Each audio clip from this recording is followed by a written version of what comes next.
Hello, my name is Anitra Romfh, and I'm a clinical professor of medicine and pediatrics in the Division of Cardiovascular Medicine and Pediatric Cardiology at Stanford University School of Medicine.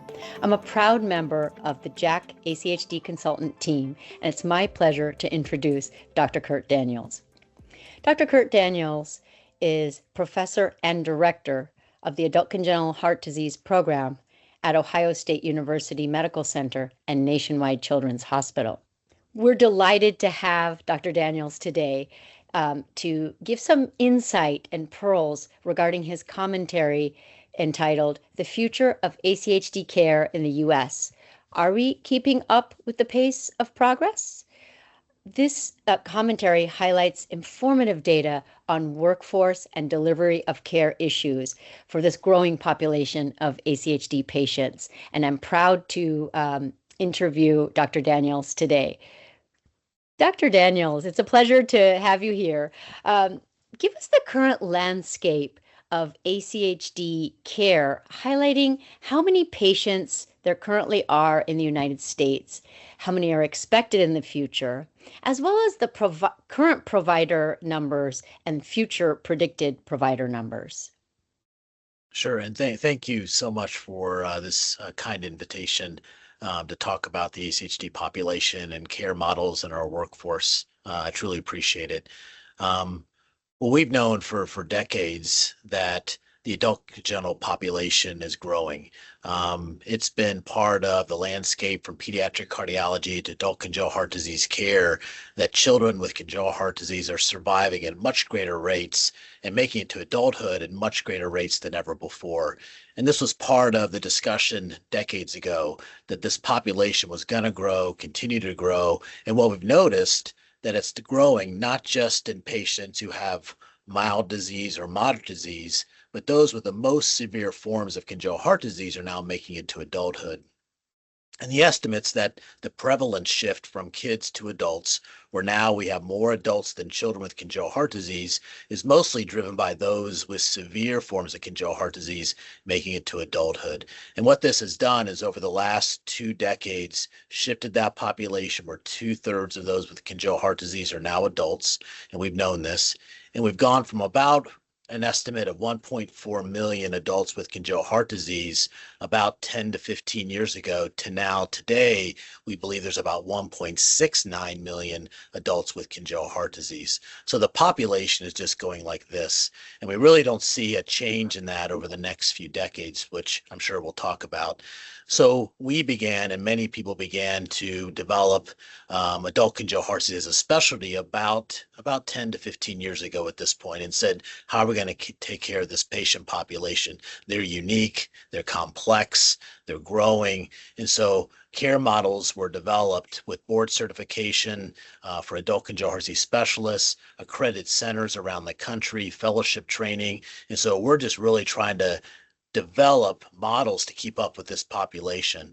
And so what we've seen over the last 10 to 15 years is this growth of the specialty adult congenital heart disease. So here we are today in 2025, 26 now, with about 1.69 million adults with congenital heart disease, and we have providers to care for them. We have about 500 board certified ACHD providers in the US. We're producing anywhere around 20 to 25 now graduates each year.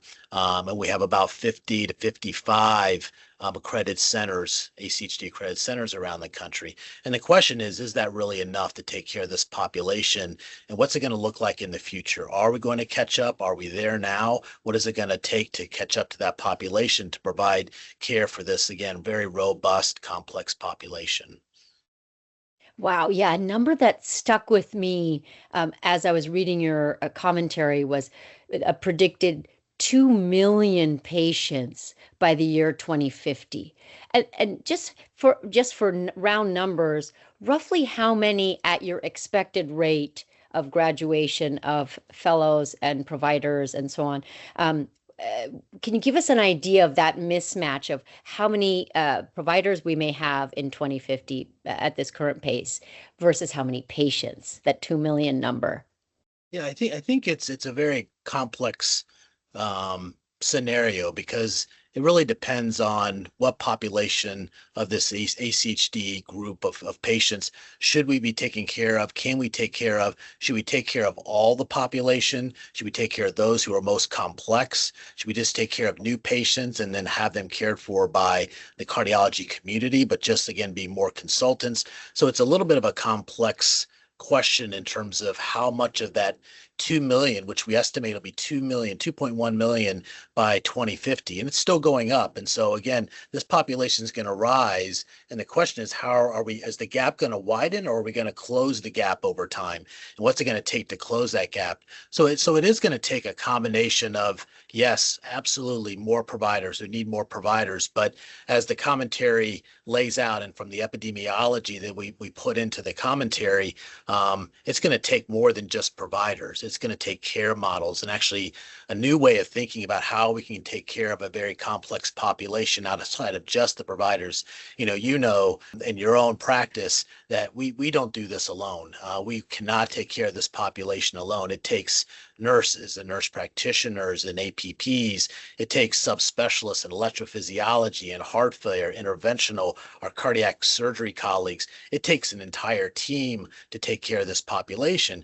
And so, yes, we focus on the providers and we need more, but we also need more teams. You know, we need those subspecialists too. We need the support staff. And so building centers and having a way of getting patients into centers that then can have satellite clinics and work with community hospitals and work with telehealth and getting out in those areas. That's the way we're going to improve access and delivery of care. Absolutely, it's the providers, but we got to build centers and build satellite clinics and referral sites and work on our relationships with other places to broaden ourselves. You know, the geography of the United States makes it very challenging. You know, most providers go to, of course, big cities, big urban academic centers. Of course, that's where they're going to go. That's where the majority of patients are. But then there's a whole vast geographic area of the country that then is hours upon hours and hundreds of miles away from a center. So we also have to get to those patients as well if we really want to improve delivery and access of care. So to answer your question, it is a complex, question. I think we continue to provide training and improve the number of fellow graduates each year to go out into programs. But at the same time, we've got to have an eye on building centers and getting out into where the patients are, into these geographically more diverse populations outside of our own centers. That's really the key, I think. Yeah, and that's well said, very well said, and well laid out. Dr. Daniels, you've been a champion for physician trainees as well as you've worked with the ACHA to develop these comprehensive care centers, as you mentioned. So, I'd like to highlight that that's not only on the provider end, as you mentioned, and that's all providers in team-based care, but also with the patient population, the patient advocacy group like ACHA, to really come up with this comprehensive care center model, extending to the hub and spoke model that you outline regarding providing care to outreach centers and areas where there's a dearth of providers. But what's behind this driving force to develop providers and care centers? It seems obvious, but can you just educate us for a moment how this helps patients, how this helps care, and what's the evidence behind that? Well, I think that when if you lived in an era before we had comprehensive care centers or a way in which we would take care of patients in a quality driven way, you would see that, patients could come into a place and they maybe weren't cared for by specialists in the cath lab or EP lab or heart failure or even cardiac surgery. And to actually take care of our patient population, the driving force was a comprehensive way to improve the quality every single step of the way, from their outpatient care to inpatient care, how surgery and how it's performed, who they see in the cath lab and EP lab and heart failure. And so that whole team approach with nurses, social workers, APPs, advanced practice providers, was really a way in which we should take care of patients to drive quality and then to drive outcomes. There's data outside of the United States that shows if you're in a comprehensive center, in a care center, you have improved outcomes. There's also data related to the comprehensive care centers now showing that we can improve care in patients if they're in a comprehensive care center.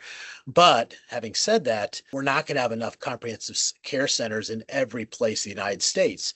So recognizing that you're just not going to have these centers, of course you can't, because it takes a lot of people, manpower, woman power, to actually get that comprehensive center in place. Now we've got to stretch ourselves.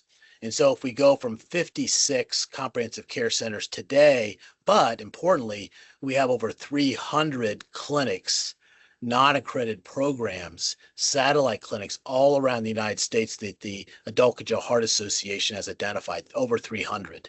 And now if you start looking at that, you say, wow, that can stretch across the whole United States. And maybe we can build ourselves and we can say, hey, we can work with other programs and community hospitals and of course, general cardiologists and pediatric cardiologists and provide care in those areas that isn't in a comprehensive care center itself, but have that relationship, build that relationship. So as an example, many of us in our accredited centers, we have multiple satellite clinics around our area. We ourselves have 8 different satellite clinics around the state of Ohio to reach out across the entire state to get to where the patients are. And if you look at that encompassing area, just by statistics, we probably have a capture rate of 15,000 ACHD patients if they all were in captured into the program. So you can extend ourselves from, for us, Central Ohio, where maybe we have access to 5,000 patients out to 15,000 just by having satellite clinics.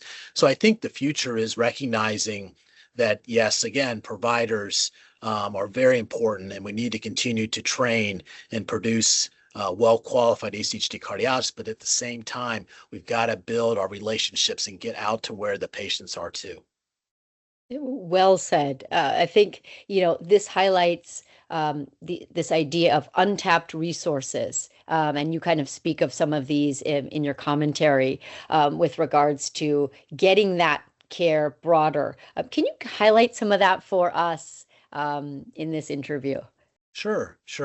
Well, I think, care centers can get out and have satellites into hospitals and systems where there already are cardiology practices, for instance. So go to where there's general cardiology practices, build relationships, and build a foundation to take care of those patients together. There's a community hospital that has a great general cardiology practice in a city outside of Columbus, and they are interested in partnering with us. So have either the patients be seen in those clinics and build a relationship with them, or go to those places and see those patients there as a satellite clinic. But right there, you're just stretching yourself in a very easy manner to have access to hundreds, if sometimes even 1,000 extra patients in those areas. You do that in a number of other places, and now you've really provided better access. Telehealth is really important. We do that today. Most of us had experiences during COVID of telehealth. I mean, it sort of brought out how that can actually provide access for patients. And so we can provide telehealth services to other places. We can utilize APPs to get out into the community more, into pediatric cardiology practices. So they could be an ACHD well-qualified provider in a pediatric cardiology practice to help out and bring patients back for their big interventions they need. But they can stay in their local community then and not have to drive 2 or 3 hours to our center, but seen locally by their pediatric cardiologist or their general cardiologist, and then come to us if they need to have a big intervention done where you need high skilled, high expertise in the cath lab, EP lab, or in surgery. So I think, again, this is the way in which we're going to extend ourselves, because you asked the question is, are we ever going to catch up with our providers and our care models? If the epidemiology makes sense and is true, we are going to be at over 2 million ACHD patients by the year 2050. So that's 25 years away. And we're going to continue to grow, and it's going to be really hard to catch up by just producing, providers. So we've got to, again, look at how these care models can provide access and deliver care.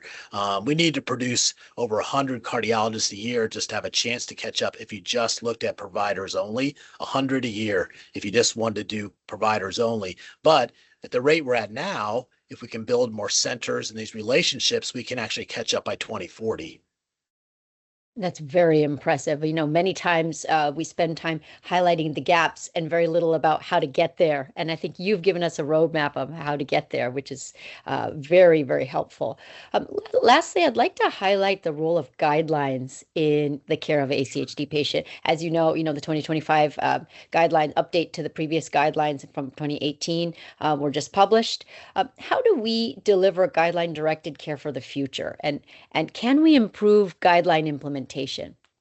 We absolutely can. Of course, and we know in our field that patients only have access to the guidelines and have the outcomes from the guidelines if the providers understand those guidelines and are implementing those guidelines.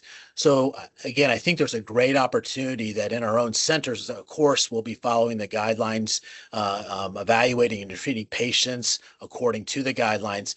But here's again another opportunity to work with partners outside of our own centers, our general cardiology partners, our pediatric cardiology partners, even down to primary care in some instances, where we can work with those partners outside of us to utilize guideline-directed evaluations and therapies. Here's a roadmap. So work with our general cardiologists about here's the way we really evaluate tetralogy of flow. Here's the way and the things we're going to look for in this patient population. Here's the way we're going to evaluate a single ventricle Fontan patient, and we can help you with this. Here's guidelines to help us evaluate patients and find the right therapies for them. And so I think that having guidelines is critical for our patient population. It's critical. We out there in our centers and communities taking care of patients, we need that guidance. And again, it's a nice roadmap as we talk to our partners, again, in general cardiology and pediatric cardiology about how to take care of patients. So I think if we take the guidelines and we begin to think about these care models to stretch ourselves outside of our own centers, it's going to be a perfect marriage of how more patients can have high quality care. And that's what it's about. We need to get to more patients, not just those in our own center. They're going to be under guideline directed care for sure, within our centers, but how can we get to those other patients? And I think these care models and utilizing the guidelines with the care models is really going to be the key to the future. Thank you so much, Dr. Daniels. I mean, this is obviously a culmination of decades of work for you and many others that you've collaborated with. You've shown us in our field the importance of collaboration, not just with other providers, with other specialties, with patient groups, with advocacy to keep healthcare, extended to all patients, and to keep telehealth going. You at every turn, you remind us of the advocacy needed in this field, and I thank you so much. It's been an absolute pleasure. Thank you for sharing your expertise with us. No, I appreciate it. I appreciate the opportunity that the ACC and the journal have given me and my colleagues to show our work and help for the future. Thank you very much.